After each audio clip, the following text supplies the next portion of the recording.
Bonjour à tous les Abakouk, bonjour à tout le monde, bonjour à tous ceux qui nous prennent en cours, bonjour à tous ceux qui sont là pour la première fois. N'hésitez pas de prendre place et vous ne serez jamais déçus parce que nous sommes là pour vous amener des informations à temps réel et aussi, surtout, des bonnes informations qui vous permettra d'acquérir vraiment plein de choses. Vous allez apprendre de beaucoup, alors beaucoup. Préparez vos ceintures, arrangez-vous bien.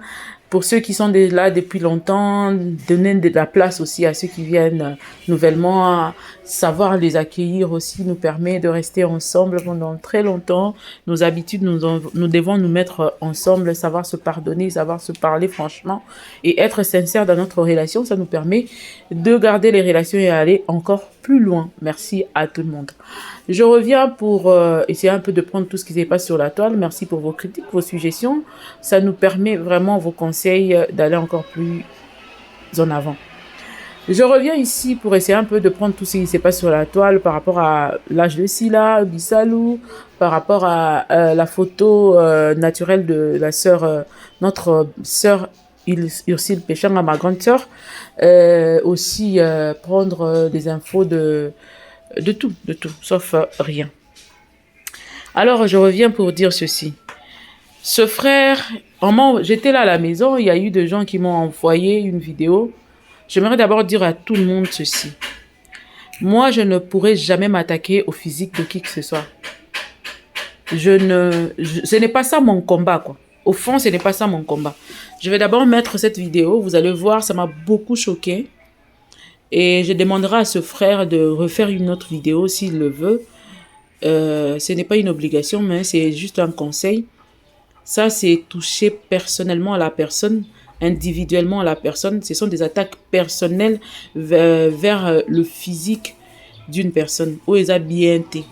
Moi, mon combat ne peut jamais être physique. Donc, non, je ne peux pas le faire. Parce que bisonio, ce n'est pas des défauts, alors, combien j'ai été choquée par cette vidéo. Et puis je veux venir vous dire pourquoi j'ai été choquée. Quel est le combat que moi je suis venue mener sur internet? Je ne pense pas que ça serait pour dénigrer qui que ce soit. Jamais na osalarango. Na dénigrer comme mutute. Moi-même, ma vie, c'est toute une histoire, une très longue histoire. Na bundi na vie na ngai pona ezo moi forme o batebele lelo bazo apprécier. Sorti de nulle part. Parent akufa. Atika bino. Mbeya. Ba famille batia bino libanda. Bokembi bolani na l'église, ainsi de suite, pour arriver là où nous sommes aujourd'hui. Si on a étudié, c'est parce qu'on a aimé les études, parce qu'il y avait une base que notre père nous avait laissée. Et je bénis ces deux personnes-là. Je bénis le couple Moukeba. Parce que ceux qui basent na bango ils allaient rater. Moi, je me demande même jusqu'à aujourd'hui, parents na bango mal éduqués à point wana. Alors, avec leurs parents vivants, comment ils font pour être comme ça? Parce que j'aimerais pas laisser en héritage à mes enfants les insultes, le manque de respect, le manque d'éducation. Non, je le ferai pas. Même à mes enfants, c'est les combats que j'ai tout le jour. Si je suis tout le temps dans la prière, si je suis là en train de s'aimer pour mes enfants, c'est parce que et je me dis toujours que là, je le dis, même si le diable s'est metté avec ses acolytes et si maté, parce que Seigneur, chaque jour, je n'ai qu'un akotonga ba hôtel pour na yoye ba ko bomba yanga bana. Oye ba ko bomba progéniture nanga timu kona ko feza na biloko muso e ko koma wana te. Ata mokilango ekufi. Base et éducation nanga na ba ko bunga yango te. Je voulais suivre cette vidéo et puis je veux revenir après pour essayer un peu de parler et puis na rotika bino bolanda peli susu ya Gabi. Merci beaucoup parce que vraiment Eza eloko moko sali, il fallait vraiment payer ça la maïsa paye très important. Ba mikolo ba olo ba kesi la zale ki na bango ba pesi ba âge na bango ba pesi ba précision na ozongelango tout à l'heure. On revient très bientôt, suivez d'abord et puis tokutana. Merci, que Dieu bénisse le Congo. Rendez-vous au sommet. Que Dieu nzamba bondi samite ma yabiso banana. Merci beaucoup. Tolandana. Soki bakangi ba izine ya maquillage basi ebele bakota ndako banobi masute Oh, ici le péchant. Sans make-up. Hey! Kobanga. Bino bino faut faire maquillage, merci. Hey! Au commande boy. Mais au collier. Kaka nde bo mone boy ndenga zalaka. Na kutana na kata avion. Bama wote Dubai biso wuti Londres. To kutana ba on a 10 abeba na Ethiopie. Era mona ga longi na bo mbango ke toilette akecha maquillage mbango. Ngabi ayebinga. Akazaka na filmer. Et après on le baquet au 43 à 40 ans. Non, 50 ans. Oh, ndima ka ndenge vie ndimi 50 ans na ye. Mais si la route na moni moi bien malgré peu yé pe na moni ça maquillage était. C'est une blague, bien sûr, mais ngana sepeni na ngote. Sincèrement, j'ai pas aimé. Nazalaka na ngai fan ya Ursule te, mais ça là j'ai pas aimé. Nga fan na été. Naza pe ennemi na été. Aza mutu mundamba keli, je n'ai aucun problème avec elle. Mais boyete ya ba blague tout ça la ngo boyete. Tu sais pas, tu peux faire une blague et toucher mutu. Na ça rabino que Michael Jackson soka komati na niveau akoma na ebomai. C'est parce que bato banda ko se moquer na extérieur na. Bana mo ki se moquer na zolo na. Yeba ke loko msoko osala moninga bo excusez moi pour makeli ba osala misala mo aba bo se ba biloko boyebi ka ndezala. Faut photo ba do tourner koto. Donc ça fait mal, très mal de voir ça. Ça fait très mal de voir ça. Frère, ceux qui peuvent nous ça la vidéo, mon poney va arranger. Et puis, na batone so batinde ninga ba identifier ngai. Je vois pas pourquoi nga a ennemi à Ursule. Je n'ai aucun problème avec elle. Physique ya moto eza ndenge zali et toi apprécier moto à sa juste valeur, c'est point bas. To lobi ngai na ya awa ko lobela sila par rapport à ba œuvre na ya ko lobela sila te par rapport ya physique et consort. Bien ka na ba atu wana pe bien que nzamba pesi pe excédent wana apesi pe lisusu ba matabisi ya biloko wana. Mais o nga na ya ko lobela mingi ezaka physique ya sila te. Ezaka physique ya Ursule te, ezaka physique ya Bellevue te, ezaka physique ya mutu musu te. Yango mona katanga bato musu basala rango nga na boyaka. Parce que toyela rango te. Toyela nde bitumba ya art. Toyela nde bitumba ya ba œuvre. Toyela nde yango. Mais bato ba yo dérouter yango ba ko misango elongo mususu. Te tozonga bato. Tozonga penda bato. Bongo te. Oyebi pe ba photo mususu pe ezalaka pe eza que mutu aza ba photo mususu ko eza yo ba kanyo photo mo se pe na to bi photo bi mabe. Ezalaka. Donc l'homme sera qui prête tena ya ko kanisa photo, l'homme se linga pe bi mabongo te. Donc tout le monde rappelle ici la moto. Tout le monde a quelque en face na biso. Sans maquillage pe. Mais photo wane est accentué moi ndam na to so ba sale bien appli wana benga soki face app to eza ba application vieillissement ya ba TikTok Tony. Comme les gens peuvent aussi faire ça. Mais dans limite que photo wana eza penaka ndenge wana ezalaki wana et puis c'est pas ça le vrai débat. Donc toti ka pena débat wana à côté. Ça n'a pas du tout de sens. Hein? Biso to beta masolo ya œuvre na biso misana na biso maîtrise de soi ndenge nini ke kitoko tina siko na baki na osala analyse nango minutieuse après yango na lingo kotsa kotsongo na ba vidéo te na osala analyse nango minutieuse to kovanda pena to sali pena live moko ya kitoko na kopesa bino communiquer nango ndenge to osala nango kitoko propre soin na moto nini tirer nini na kati ya film parce que lobe ninga ebele eteinga makasi bato ba komeli ngai pe tei bango mingi donc on que tout ça la live moko on va parler que de ça. Vous comprenez? Donc botika totika ba futilité to kota na futilité te parlons des choses sérieuses. On ne peut pas se moquer d'une personne que Dieu a créée. Malgré ma benyo sa ko sala biso ngani na zala bona lobango dans ma benyo so ya ndenge nini na ko se moquer na motu te. Soki na beti ngamu komona osala histoire ya vie na ngai na bande betela bino côté maman na nga outi. Mon père d'ailleurs azaki na famille na normale bien. Famille papa la biso batambongo ba na bango pene bele pe ba pene ba gouvernement et tout ça là. Baza penda. Hein famille pena papa pena.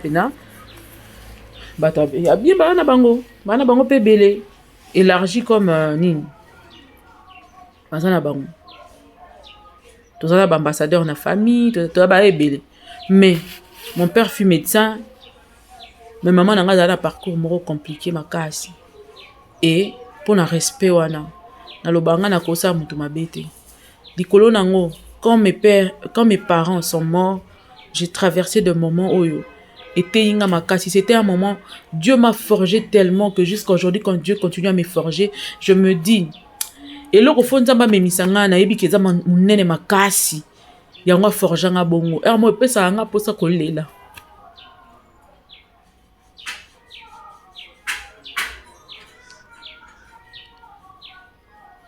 Ce que la vie nous réserve, mes frères et sœurs, oko imaginer ngote. Alors na cause d'accord te ba se moquer na moto. Pour la physique na ye ou pour la nini. Parce que physique ya moto. Eza ndenge ezali ndenge nzamba peseli ye. Aza na pouvoir te akoyeba ko changer yango. Ana makasi wana te ayeba ko changer. Vraiment quittons ces débats. Nzamba imposer nga yango ba mona ba ko ba tout complexe ba ko ça ba chirurgie, pas que ça makambo ezo risquer comme ba on a liwa.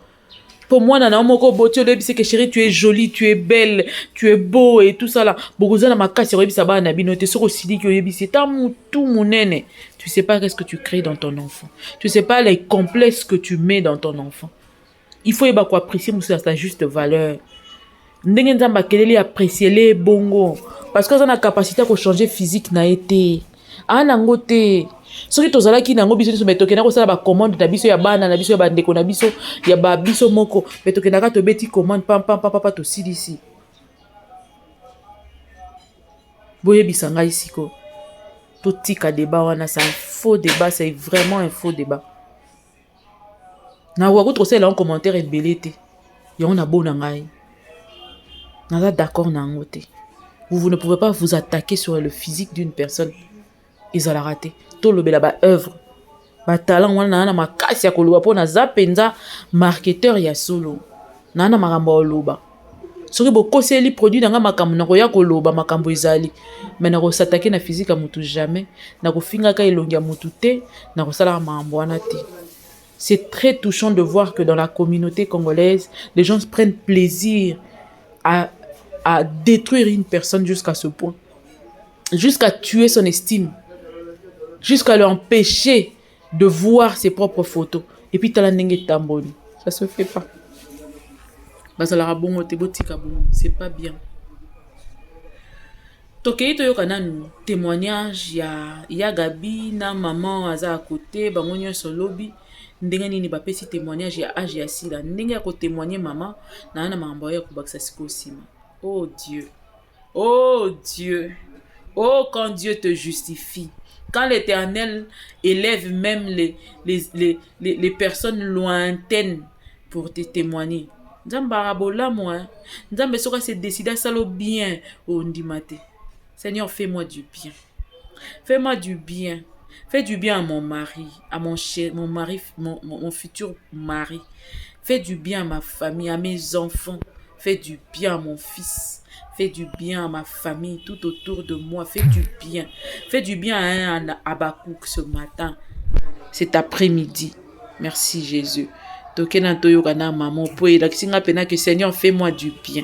Après nazoya tumba na maman de bazo témoigner na Darline pembeni. Toleka.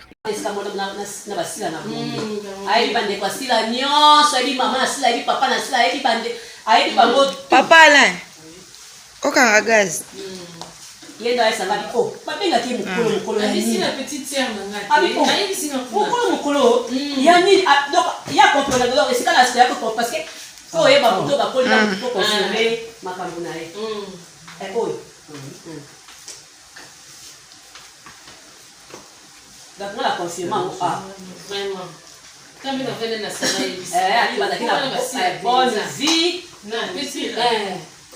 Bonne vie. Bango bakena bango ya kene poto. Vraiment. Yo ka petite sœur propre. Autant d'abord na sila Pour bien que mon polo, na ya ninga ye. Ya wana. Na muke, bon na ba courage na ye. bakuku mbote na bino nazola asha sila awa na baleki na ye baza awa bana nsima so bayeba otémoigner moto atanga mosusu akolisaka ye peut-être eza jalousie kaka mais na bosolo a jeune fille anon na age ya fleur voilà Vraiment. oye akota biso nyonso akota bino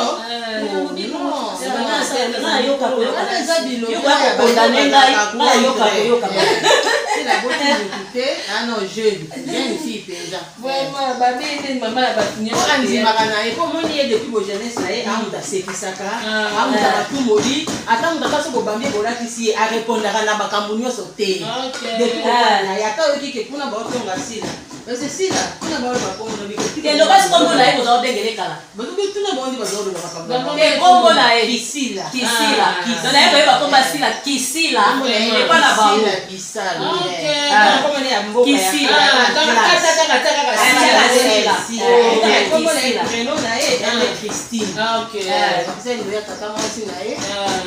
kande tokolaka bana classe babenga kisila etilaka kisila mais après ekokata na sila kombone Christine expliquer bongo beaucoup boyebani na ye wapi ozalaki bozalaki bavoisin wapi sila tokoli ensemble na gare centrale oyokile na bango na vie botyabaka bake kosomba nsima te sitas basombi yango après basi après oui biso mpe tosi tobali kutu nakeya nazongi na ye congé nake na ndako ya gare namoni baza lisusu wana te natuni bandeko mosusu bapala bino bakoma na nini na ruturi basomba lipa mosusu na ruturi mais kokola mpena bakoli mpenza na sita tina banda bateatre oyo babana classe banyonso wana azalaki mwana sita azalaki mwana moko oyo place bovanda ata sokanda toni so ya koti boseki na ye atumolaka asekisaka respect poli na bato nyonso mwa malamu ye kuta oloba bien leki na ye alandi ye aza kuna ye avanda nde mingi na dubai ayepa ayaki congé aza na ye libanda kuna sikoyo ye akobetela bino pene mpo ya betela avec précision natie déjà mbisi na kati ya bilolo na ngai bilolo basongesana biteku te natie mbisi sisi lana natie te plus moko te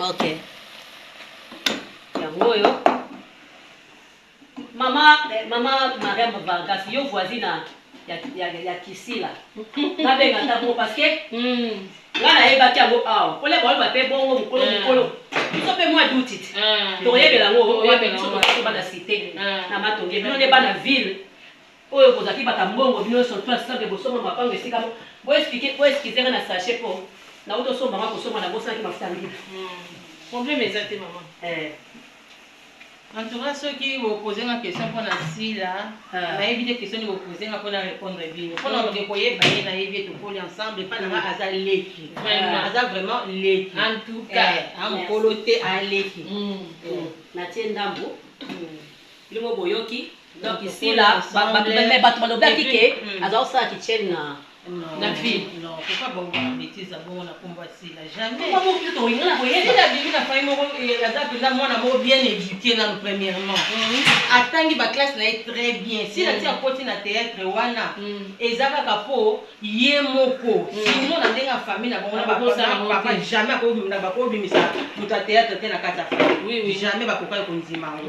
Mais vu que caractère na ye moko ndenga zala ko zalela ba réaction na ye na ndako et tout et qui kopesa bato ka ke bandima na bango batika sala o ya lingi vous voyez c'est pour cela kota na théâtre et puis so ya kota ke ngwa kota ke ngwa ba étude akote ngwa mena ina atangi yango rêve na ye za kinde ya ba film ya biloko minene azala star ya mo azaka na ye voilà donc ezalaki rêve na ye mpenzaki abima motu moko ya monene ezali te ke esuka kaka o batéâtre to babiloko ya mike mike non donc aza mpenza eloko wana eza na motu na ye abotama na yango alinga yango depuis enfance na ye e mpona kolobaki asala bavi moko ya délinquance entuka wana eza kosala ekombo na ye poye entuka akoki kosala yango atikala kosala yango te parce que abimi na famille moko bien respecté vraiment bayane nyonso batangi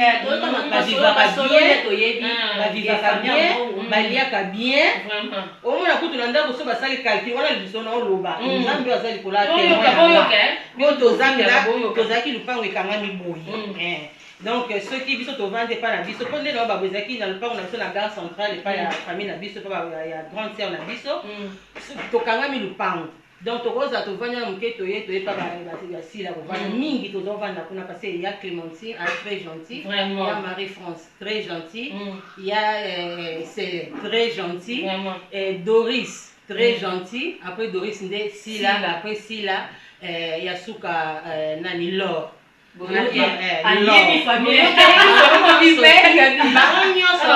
Bana Belgique aussi lazaka ye moko na ya Marie-France aza l'aîné ou tobengaka ye parent donc o ayebi sila na bomwana na ayebi famille na ye soit tende komba parent donc après la famille moko boye ya bien et ça pour nous constater ça pour nous la vérité ko banga nzambe après la famille moi bien atika ko bima na balabala te ko luka mbongo ko basala kitchen a besoin peut-être je pense pas que basala kitchen quand la posa ndoto na mutu na bo vivre na basala souvent na ba besoin mais azai moi na o amanka ke lo te ko ake ko luka ngo libanda amanka ke anoti franchement dit amanka ke anoti vraiment ko likezi yeyo vraiment dans le coin de message il y a Marianne Yeyo, il y a trop occupé. Chef de poule il y a occupé. Bon na yaya te belé. Ba kondana aussi la so benga oyamba te boya kate. Ba comprendre que azane occupation mingi. Onde tibiso mo bato zape ba proche na ye. Depuis naza ana kino na moniete, c'est pas que ya boy ko yambe azande na tante ana musala bon vouloir yete. Aza trop occupé na musala na ye. So mtali musala na ye bo féliciter so azokende liboso bo kitisa te. So pe so mona na kakiti e mona na nango mais so mtazo mata beaucoup misa eza mapamboli ya nzambe vraiment donc voilà yangwana ba kuku yeyo maman Maria merci beaucoup pour bato be ba pesa ki ba age to ça ba série 6 to ça ba to une série mon comme nzambe vraiment asali ngolu maman Maria série 7 kutu 71 esalinga bien makasi mpo likambo elongo na mutu ya bino bato bobesaki bomamola ba age bolongola yango bomoni ya Mariam ye wana donc c'est que bolongo ba identité na bino buzo bana bobamolaka ye bomamolaka donc là na yeba makambo po biso nzoto to okanisa bongo po oyoka pe tisiko ndenga yebo oyeba na Mariam aza mobande mobande na bela Mariam Vargas na Sarah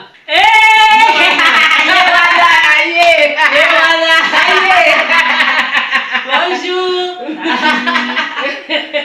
awa nde likambo awa masolo kaka awa nde boyinda toyokosaba masolo sika awa si kisila sila toyo masolo sika ya sila babipino baye bokola na sila bofanda na ye bolia na ye me bato akoma mamole oyo aza mokolo makasi me tokambo nde ya Maria maolo bake nga na za yaya ayo moko amwa mukie okosili makambo amwa mukie makasi amwa mukie kaka yango wana botika omamole ba age vraiment toza awa yanga babi siko awa bato nyonso bapesa age asila bakosa kaka elobi nango ye moko bobimaka na ndako botiki ntalaka baka te bela age na ndako mams nzambe apesaka charisme na yo pardon nzambe apesaka motema pio ya yo nzambe apesaka mpena maîtrise de soi lokwa yo po non nazo comprendre YouTube malembe nazo comprendre vie publique malembe nazo comprendre keto degré mata na batu nayo comprendre eza batu bana ba retard na vie omoni so kutana na mutu mususu aza deya na yebisa bino chaque jour ana retard na vie ota sko vie na ye âge na ye na yo boa presque baninga so mona vitesse oza nango na vie aotala ndako ofutela amona mutuko okumba aomona parcours no bande babengo mère moko boye ayoki somo ye moko aniki yo âge moko bima mukolo yatika mona mukebi maneti ke yo pena ndezo yaya eza normal yango foza na vie wana yaya nzamba pambola muna tangu ne musu kozwa na 8 ans musu na 20 ans musu na 40 ans musu na 50 ans ainsi de suite siko babiso yo nzambe ayoka biso mawa ba 19 ans nzambe apesi yo da capacité kokutani na moto moko boye apesi yo makambo ke bamituka deja koma da partage nao bamituka mutuka te siko bamisusu na heure wana bango baosakaka nanu na manzanza siko ntanga kofanda vitesse vite tokomi heure moko bango molobaka yo oza ya na ye nga na vivango makasi j'ai pris des responsabilités tellement ki bomwana que tokomo koma na âge moko boye baninga na bango mokima âge bondima te bondima âge na bango te bakoka koassume âge na bango te parce que bango baosupposé ke toyaki na bango na pasi oyo ntango baparent bakufi ntango tootelenga toaka na bango wana âge nango ezali normal jusque là une année ou 2 ans après pouf naye kopambwama makasi baresponsabilité na mema na ba 19-20 ans nayebisa oso na déficit okoka te na gérera baécole na gérera batata na bamama mibimba bapei na bango elekana na maboko na nga nde fo nafutaka bango kese ekole ezaka pa na nga baninga na ngai bakima âge bachangea âge nga koma na ngai ya na bango ya Mireille moko nga mpe bona lingana kotindo wapi kesomba nini nani yaka ozaleki yakawa mais ayebi consciemment ka ayaya bokima âge po ani lelo bamisusu nde baza boye bango bakoma na bango baleki na nga ti lelo batikala baleki na nga misusu kutu bakoma okima kutu ata kutu lisolo apamba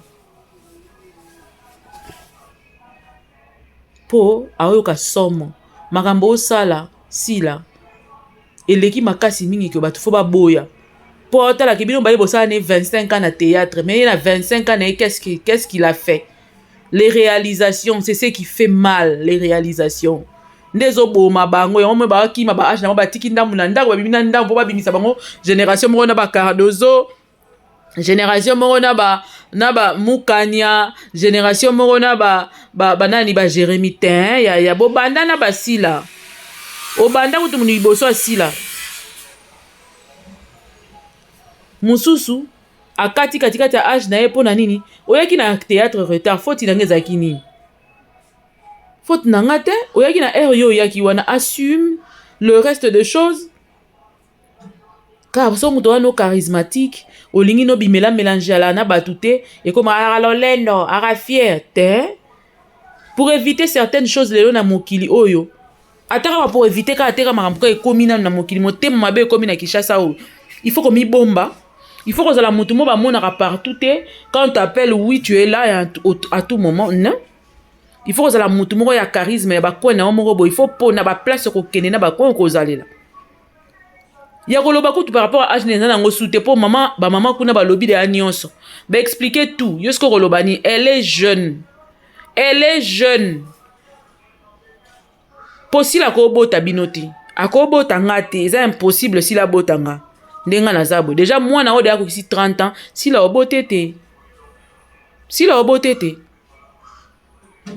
de bochango na mituna bino maasi les rapports linga respect ndima ngo oh soki ne mam suwana sko engloba nyonso bo pour moi sko profiter na sima nango ya muna muta me ma charge na ye chacun portera sa propre charge et lobi bible mais mami kumba ya âge na yo zalande responsable fais des choses par rapport à ton âge tika bilinga bipanzanela panzela bichacha na banini oh ndenge zana abima kuna nani oui abana ko se considérer grande dame depuis kala Regina Daniel ndenge zana abimina papa wana mukolo bokobenga Regina Daniel za mukolo po abimina papa wana non na ba parcours na biso tozana ba bêtises pe to sala nga pe personnellement na bêtise mona na unte ko sala ka ce qui a pas très longtemps na kota na relation moko na tala pembeni na pepula dendo na bin aluro marambo kitoroti ya soki 3 ans passé na bike ote na mi bendi obendi nzoto po monike ninga ekendele ba poto buzoba o eza buzoba olongwe na yo. Mais la personne a rose un peu plus âgée que toi, il y a 20 ans, il y a 10 ans, il y a 15 ans, il y a 5 ans, il y a 3 ans, il y a âge moko. Qui t'a nassé des armes, mon boulot, mais tu peux signer, hein? Qui t'a fait mingite, pardon. Bon, ngana lobaka bolingo eza maturité ya mobali. Na respect ya mwasi. Pour na exemple les gens eza na misu na biso na kotangela bino ke mutu bazara mukolo mobali na ye. Na ki mukolo mpe ya fota la paix au-delà de 5 ans et comme moins compliqué. Comment moins compliqué parce que comme on a problème sérieux, yo pe moi c'est comme on a problème sérieux. Il y a jalousie. Mobali pas comme moi misu pa ya pa c'est qu'il faut se maintenir pendant ndenge sengeli. C'est vrai que pour bona batu mususu muta bon faut taper na bonzambe et tout ça là. Et en épée maman ambwana. Mais je vous dis sincèrement, je crois que l'affaire Ajasi là, c'est clos.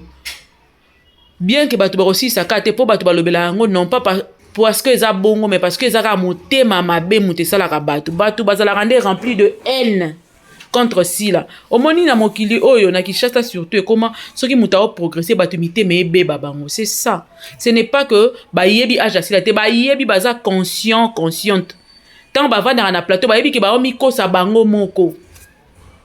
Mutu musu eza parce que tant ba banda osala ne musala yazo considérer ya naye pour rien yo yebisi été. Yo zo mona ba garçon bele ba oleka na ba TV on ba ke lo ba ko aussi la za mukolo sondeni parce que à leur époque là ils avaient peut-être pas presque le même âge, peut-être pas la génération pe moko.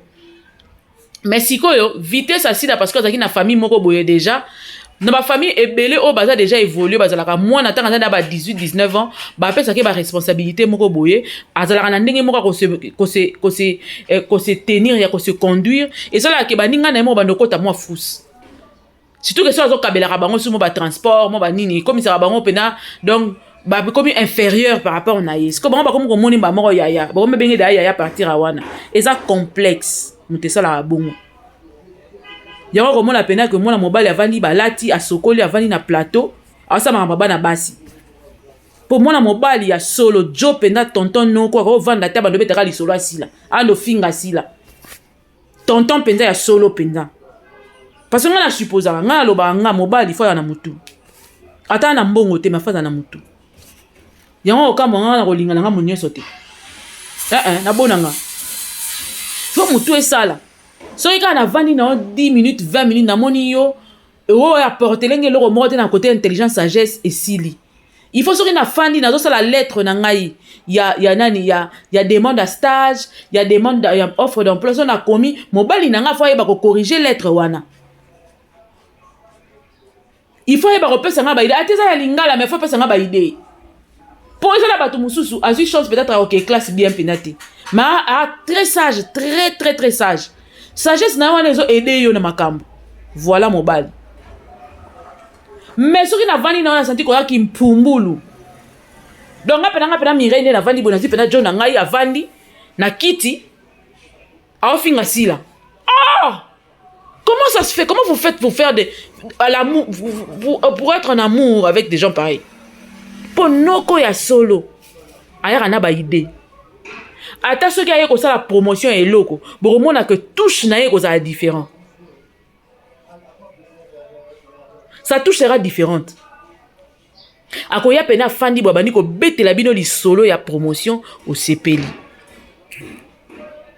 tala ba jakinda na nde bando sala musala na bango à l'époque ata ko lelo yo vie na nga na pesika mbote yebisanga omona mobali ya solo kwa Abdul Kaba o aya ko sala nini oyo journaliste aya ko sala présentation ya super star Vodacom superstar soka fandi pena obeta li solo penza okanisi pena ko vanda bandi ofinga sila soka bandi ko beta li solo sila seka beta li solo ngo na œuvre na yi point barre kota na ba intimité na été a kota na ba nini physique na été moba yo kanoko azala bongo no konde wana ngana yeba ke makamba masanga ya kofinga ka batu ya koswana ka ya kochola ka ezaka ya basi et puis ya basi ya basse classe pour moi si ya classe élevée ya bonne classe elle ne peut pas se permettre d'insulter le physique d'une autre femme.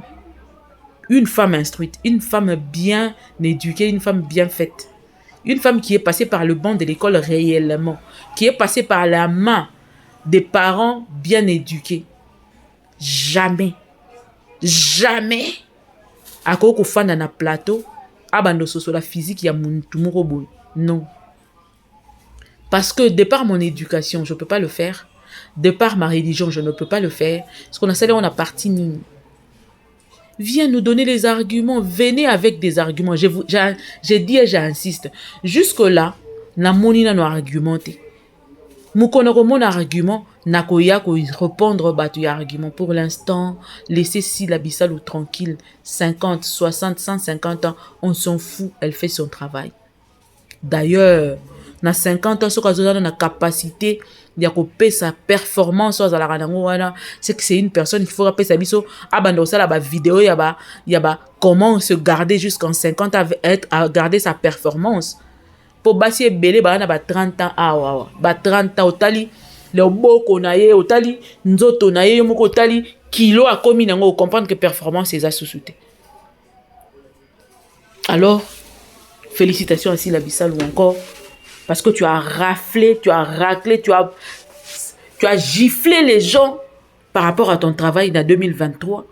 Tu nous as prouvé que tu étais capable de représenter le Congo dans le cinéma. Et tu as remporté les prix. Merci à tous les Abakouk. Merci à nous, les chroniqueurs et chroniqueuses qui parlons de Sila pour ce travail fait. Merci encore parce que mam sayo ki lisusu lo senga ya ba cook ba zongise di biso ba 15 minutes ba zongise di biso ambiance à tournage et ça les biso sur kitoko yo ka ndenge etala ma kitoko. Merci parce que c'est comme ça qu'on veut revivre tout ça là. C'est une connexion entre vous et nous ba ambiance tournage ba 15 minutes ya ba nini wana ça la biso bien makasi beaucoup ko imaginer te moko boy vraiment mam so lamba ka ko teli biso kaka ndeka olamba ucheli biso bazika ndenge olamba kana na ndako bacheli biso sa biso bien ezalaka ebendaka efinyolaka ebakisaka ekolisaka intimité moko boye omona abakuka azi vidéo aotalaka aoseka du début jusqu'à la fin aotalaka aoseka nde mamsa olamba moko kaka télé-réalité na yo kaka oke na wata resto nengo matina mutuka ba o filmer ti okomi ti ozolia et ça biso ka bien et ça toyoka raposa na yo mam toyoka raposa to mona ka yo pe na vraie vie boye ndenge ni ozalaka moko la mukika na tongo obande be télévision ka lisolo ya sport par exemple que ça sport na salle de sport biloko wana efinyolaka lisusu relation na ona ba abonné na yo efinyolaka biso na yo makasi entre vous et nous il y a un courant qui augmente tolingi pena tension penze mata lisusu veut dire mata na prière tolelo po mataka na prière mo mati penda ti mikolo kuna na yo etonga te na komi kota ipen kota pigeon ibika ba embouteillage et consort. Mais la ligne attend on a yaka wana et terminé typiquement jeudi pendant des fois na zonga nan ndenge pe na okengela nanu mon fils qui est encore convalescent. Mais mams bilo connaît ça la rabiso bien moko na moi TikTok na yo mams tozolela bo la rabiso ma biloko moko moi ba traite ka oyembi kaka mams oyembeli biso kaka okateli biso ka makinu wana tolingaka wana c'est ce qui fait la force au moni nzembo wana ya si la oye ezaki nzembo moko ye kosala eloko moko etikaki ata pendant 7 mois ba challenge ba biloko wana. Pourquoi? Parce que eza toyekomona partie na yo wana lisusu ya danse et tout ça là et ça li batu bien moko yango nde biloko esalaka que tozala susu na kati ya vous et nous nga na obengo bongo na kati ya zone ya vous et nous. Donc biso ba fan na yo tozotala tozomona po moko photo monaka o démystifier moko boye mozongisi na mystique na yo wana matisa biso na prière mams na moi vidéo moko ya systématique tozioka ndenge ni olongwe na ndako kelia na resto totali kaka na biso abakunde batalaka vidéo na ondima te matisa biso na prière mams matisa biso bolingwe kora bolingwe pura ne balobaka bokelaka biso biloko wana esalaka biso bien na tournage ndenge ozalaka oyoka abakuka ozofte aotala telefone aota film aoseka kaka aota video ka minuka libanda kete koma loka bizenge so boza d'accord na ba suka yi na boyebisanga nanu ese mamuna oba na okosa soki eloko moko mama se bwaka mineti bongo boyebi nde botala yango te ominuka libanda otala oseka kaka oseka star na ngai yo ata mama star na ngai osala bongo nde ezalaka mams na biso to côté pa TikTok mams toza na besoin nobokela biso mo ba video toi on a besoin koto yo to kisi tokokisa ba 1 million de vues, 1 million d'abonnés, 1 million d'abonnés partout. Na ba réseau na on nyonso. Siko poto kokisa on faut la ratila biso biloko poto zonga wana. To zonga matisa biso na prière matisa biso na prière. C'est important. Lelo ba comment côté réseaux sociaux makasi présence na réseaux sociaux faut ezala ka mwa ndambu. Ka ndeka obi olatika ka. Po yo bi kolata no ebomaka. Olatika ba filmer ka ba tena bango loko te. Bazika son bati biso na TikTok. Et matira biso mafuta makasi bon zongisa ka su bolingo wana oyoka bato ba komi pena ba telemi lisusu ba lamuki. Na biko yoka biso. Femme remplie de maîtrise de soi. Damba salo bien pa mola bondi sa motema na lisusu. Pour 2024, on a eu du sous. Préparez-vous. En attendant, abonnez-vous, partagez, comment.